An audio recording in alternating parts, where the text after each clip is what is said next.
I kept a journal for 3 days, recording every emotional response. This was a very worthwhile experience, and I learned a lot about myself and my emotions. Where did my emotional response come from? My emotional responses mostly came from my children and wanting to protect them and keep them safe. I should not always worry about them, but I do. I want to keep them safe from the dangers in the outside world, but I know that I have to let them go as they are not babies anymore and they need their own life. My responses also came from my black cat Cuddle, who's acting up, but I think he's acting up because my youngest daughter, who spends all his time with her on his bed, is no longer around, and that is different for him. So he is climbing my curtains and doing unusual things that he would not normally do. Emotional responses also came from songs I heard on the radio, as they brought me back to happy and sad times throughout my life. Songs brought memories for me, and especially songs that were connected to my little girl. Well, she's not so little anymore. She's 14, who was away on her first survival camp since the pandemic, and I really miss and ache for her. I also get emotional response when I try to get my husband to do church activities with me, and he did not want to do them. This caused a conflict because I took it personally as my husband not wanting to spend time with me. I could not have a conflict with anyone else because no one else was at home. My oldest works a lot of hours at her job. The conflict I have with my husband was like two conflicts as it continued for a while. My emotional response to this conflict with my husband Roland was to first argue with him about butter, who was going to do the dishes, and then withdraw, separating myself away and totally dive into my work as I did not have to deal with the loneliness, hurt, and pain. Eventually we sat down and talked it out, but for a while I did not feel supported. I apologized for reacting the way I did and explained how I was missing my daughter, and he was feeling the same way. I explained how going to church together would make me feel better. Megan said she would go as well if she was not working. I got a reassuring hug, and when he understood, he agreed to come to Mass with me because he saw how important it was for me to be there. I love to be involved in the church. It's a very safe place for me. It comes from a place of feeling happy, safe and secure at church, and at peace.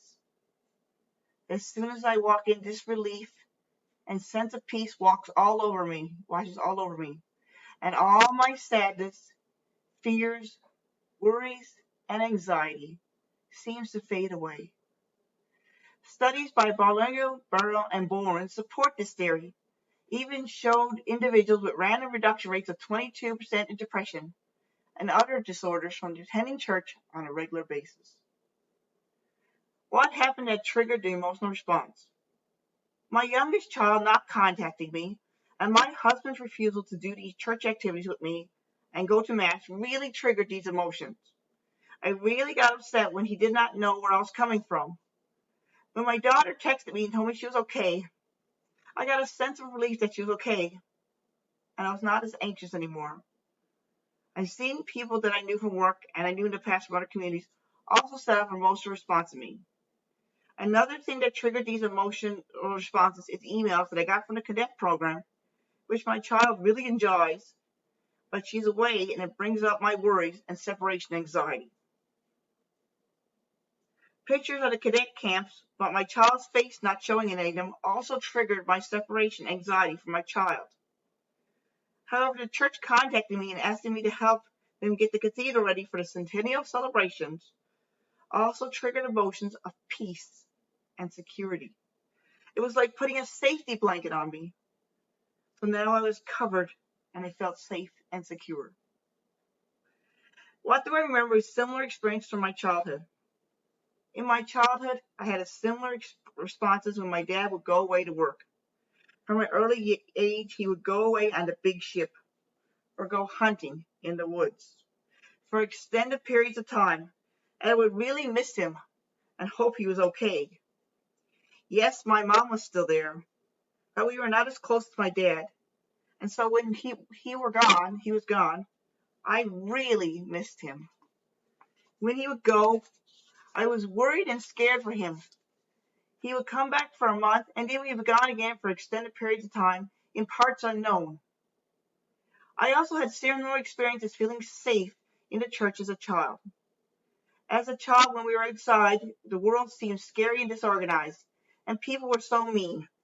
The church was always a safe haven. However, it was a place my dad often did not enjoy with me because he was gone. I always wished he would come to church and enjoy this peace with me.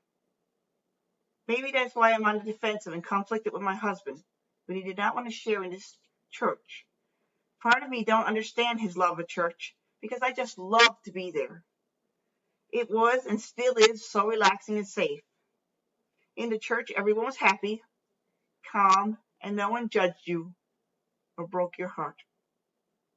I was also part of the choir, and we sang songs about God's love, and that was a message that was very refreshing for me to hear. What does this tell me about your current buttons? This tells me that people leaving me pushes my separation anxiety buttons, which makes me very upset. It also sets off if people don't do the things that I love when I feel that separation, because maybe they do not have the same separation anxiety that I have, and therefore they do not need to rush to a safe place to feel at peace. I don't think the separation anxiety has to do with her being gone, and she goes to activities in the community all the time. I think the anxiety comes from a button pushed inside me that I do not know exactly where she is. When my dad was on the boats, I never knew where he was. He was in the high seas of the Grand Banks. There was never a location where I could pinpoint him to be on the map. He was just out there somewhere. However, this also tells me that I have to work on this and make sure I control my separation anxiety. So as Phineas and Clan states, it does not end up teaching my child that they are incapable of facing their own challenges. Berwin and Zygmunt further propose that it's important to control the fear of being left, so it does not further turn into further anxiety issues or depression, especially when my oldest daughter moves away from college for good in September. I don't want her to try and stay because she is afraid that I cannot handle her being away from home.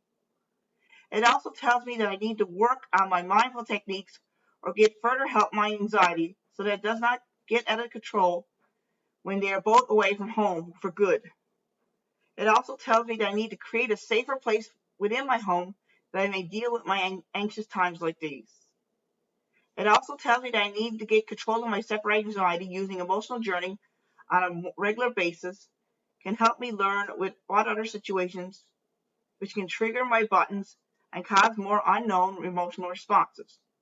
Therefore, writing an emotional journal is a very valuable activity that helps me get to my real emotions, which were buried so deep.